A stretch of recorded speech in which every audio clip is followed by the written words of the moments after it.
Hello, this is Matthew Robert Payne.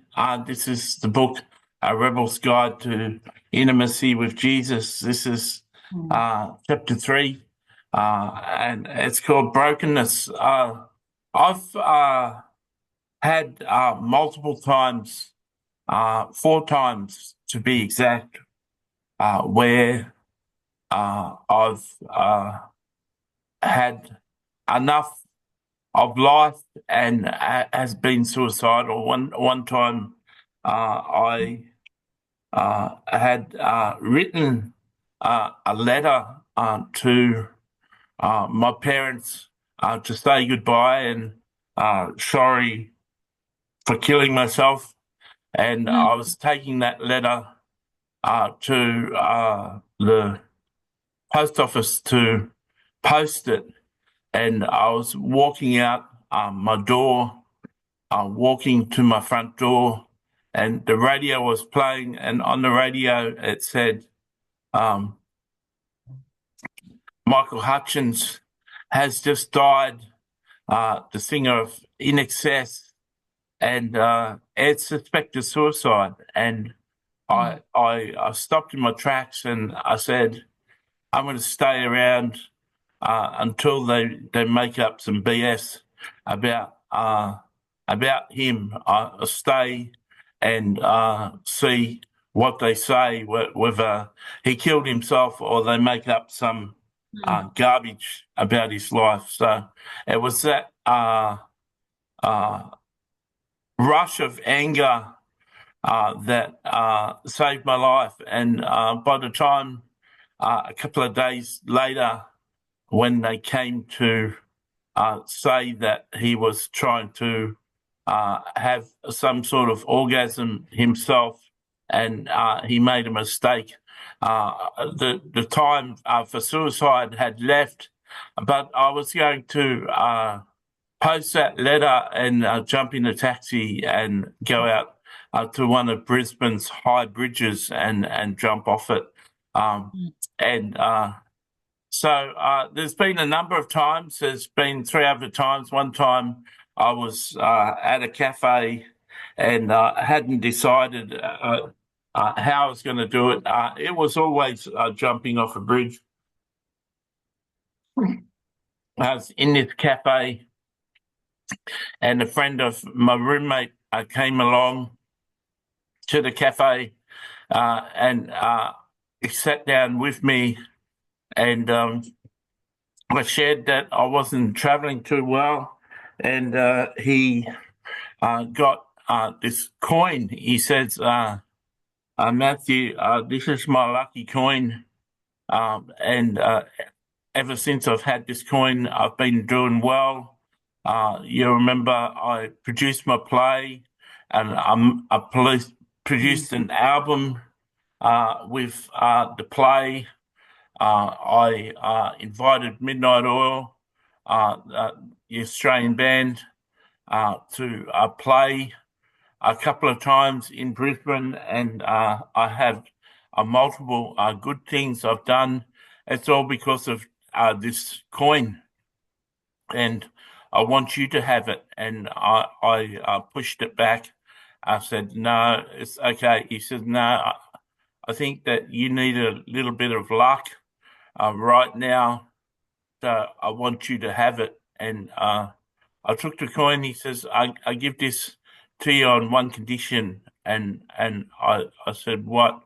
He said, if you're ever going to go somewhere where I can't see you again, if you're just going to go in the state or something, you're going to go to a place where I can't meet with you, can you promise me to bring this coin back and give it to me, because it's important? And I promised him and took the coin. Later on, years later, I was in a course and they were teaching on suicide, and they taught that if you ever meet someone suicidal, get them to promise you that they'll come and see you before they suicide. And I had another occasion where a friend of mine said he was going to kill himself, And I was able to say to him, I can understand you want to kill yourself. Can you do me a favor? And he said, what? And I said, can you ring me up and take me out for coffee and say goodbye before you do?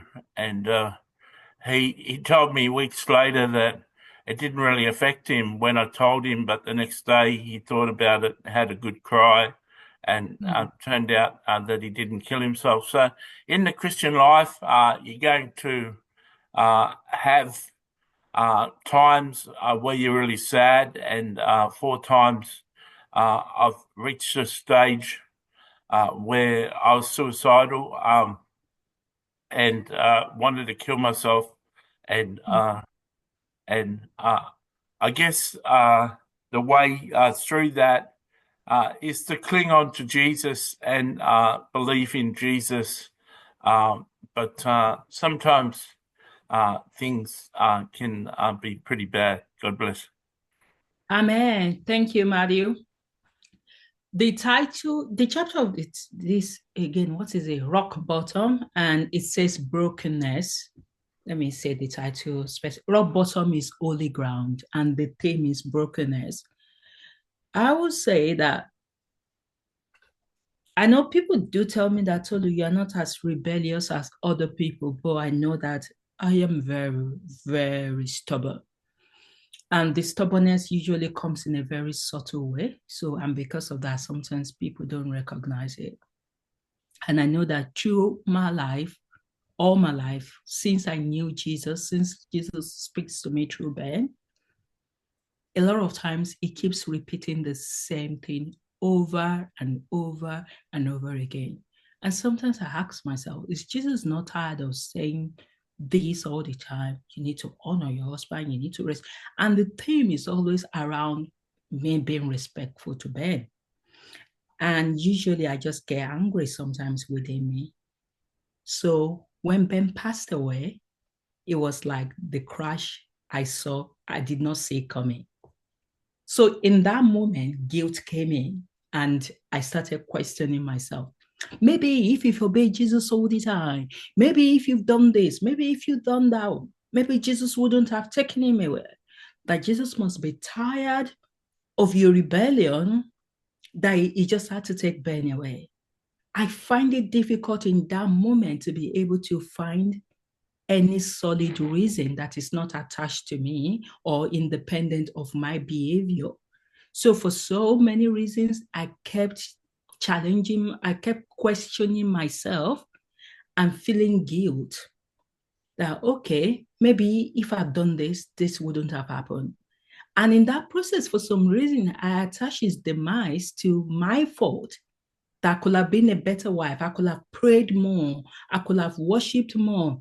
There were so many things that was going through my mind because it came from nowhere. It was sudden. Even though Ben was unwell, I had this faith that was so solid that even I was not swayed by all the things that he was experiencing. There was still something in me saying, Jesus is still going to bring him back. It's not going to take him now. There's so many things, so many promises he has told me about his life. So this is not going to be the time for him just to disappear without not fulfilling all of those destiny. And I think this was where my brokenness really, really came. I've faced so many challenges in life, but nothing rocked my boat like this. Because the way God created me is like, I don't know how I can explain it. When I see myself in a rock bottom, in a hole, God has always given me the grace to crawl out. Every aspect of my life, every challenge I've felt, like God will always find something in me that becomes like a coping mechanism of me coping through that situation, through that condition. But when it came to Ben passing, I was trying to just go through my mind and thinking, what can I use to replace Ben? What can I use to replace this hurt so that I don't feel it the deep way I am feeling it? I was so empty inside me. And even though I was surrounded by people in the early days, people came to me, they keep asking, Tolu, you need someone, make sure you're not sleeping by yourself in the house, make sure you call us. But even in that moment, I knew that even though I had so many people around me, I was still very lonely. I was still very empty. And I did not even have enough energy in me to be able to pray. And I don't even know what prayer to pray. Because when you have this guilt right in front of you, what kind of prayer are you going to pray? Because I've just felt ultimately it was my fault.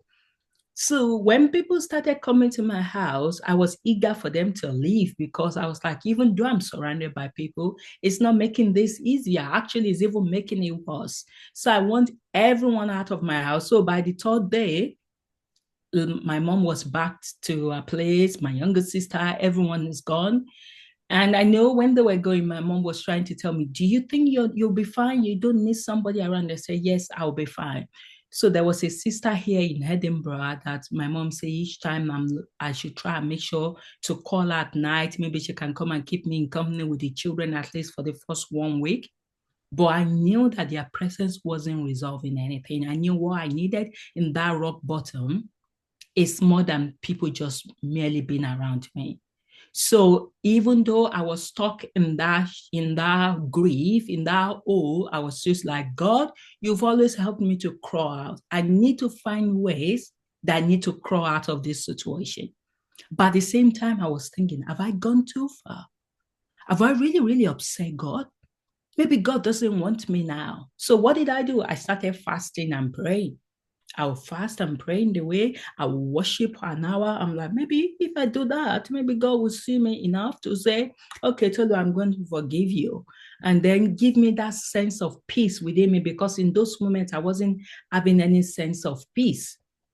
So, but God's whisper came through books that came in my way, like Kerr's book, like Revealing Heaven. All of those things started helping me a little bit, maybe to kind of see maybe there is a light at the end of the tunnel, because it was so difficult for me to see that light at the end of the tunnel in those moments. And I couldn't pretend anymore. I was like, this mask needs to be off. Like this pretense that you're good, you're okay. I said, actually, for the first time, I am truly not okay. And I need the grace of God to help me. So I started reading books around loneliness, around suffering. And I'm like, well, if this is going to be my future, I need to prepare because Ben is not coming back. So reading those books around suffering, reading those books about heaven, and I knew that even though in that bottom, Jesus came, God came to meet me in there. I didn't need to climb out of that pit. In the pit, God was able to come to my aid. And that was when I came across Matthew's book, that I read Matthew's book. And from there, I'm able to see that brokenness is actually not the end. It's usually the beginning of something glorious, something beautiful that God has got ahead of us. But sometimes that rock bottom needs to come for there to be a way out. And every one of us must have experienced something different in our life. That your own rock bottom might be different from what maybe yours was diverse, maybe yours might be abuse, whatever that rock bottom is. We need to be hopeful. We need to know that this life is not our life, it's God's life. And the journey that God has carved for you, we individually will have to go through our journey. And when the pain becomes unbearable, that is when you should always remember that you've got a father. And I remember Matthew coming into my life, the first message he gave to me from the Father, the prophecy, I can never forget it.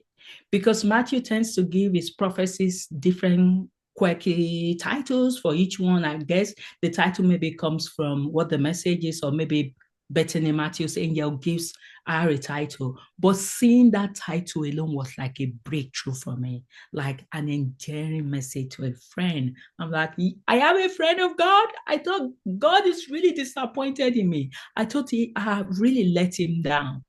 So, and I think the same way today, devil makes us to feel in our brokenness, whatever might have broken you. Maybe you've experienced addiction that keeps breaking you each time, and you're looking at yourself as a failure. I want you to look at yourself now that it is not your shame. It might be something that is going to catapult you into victory. This chapter is very short, but I hope that we've all been able to take something away from whatever has brought us down. And now we need to start seeing it as this is not the end, but this is God's invitation into something greater. So I hope you're blessed. Thank you. So if you watch this video to this end, please like the post, and we'd appreciate your comments if you want to comment. God bless.